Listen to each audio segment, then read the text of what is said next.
Donc petite vidéo d'Oulan-Bator. Donc ce que vous voyez en face, c'est une tombe. Et donc il y a pas mal de gens qui viennent rendre hommage, j'imagine, aux défunts. Je sais pas exactement, mais je pense que c'est ça.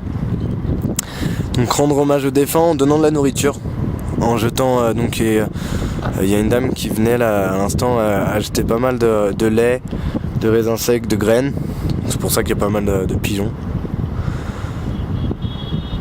Et donc c'est assez bizarre en fait Oulan-Bator parce que bon là vous voyez en fait ce qui est en face, le plus gros temple, un des plus gros temples de la ville. Donc je vais essayer d'aller faire un petit tour après. Et donc comme vous pouvez voir en fait Oulan-Bator, c'est pas mal de gros bâtiments comme ça. Mais après tout le reste de la ville, c'est des yourtes. Des yourtes et des maisons un peu en préfabriqué.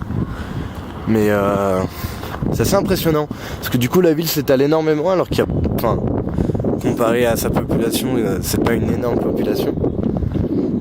Mais ça s'étale vraiment énormément. Donc on peut voir des prières.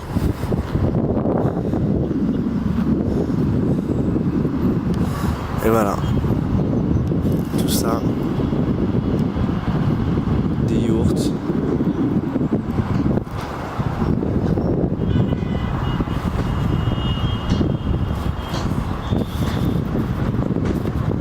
Donc c'est assez impressionnant quand même.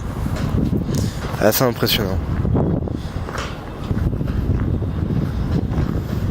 Donc je sais pas qui exactement en fait sont ces tombes. Il y a vraiment pas mal de gens qui viennent rendre hommage.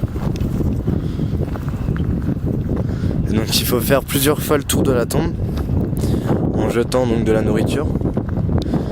Puis après il y a d'autres petits tas de pierres qui j'imagine représentent alors soit une tombe aussi ou soit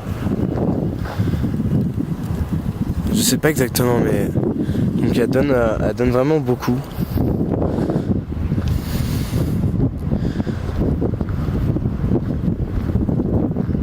Donc voilà, donc c'est assez impressionnant et tout ce que vous voyez autour, c'est des montagnes. Donc la ville en fait est enclavée autour d'une espèce de massif montagneux.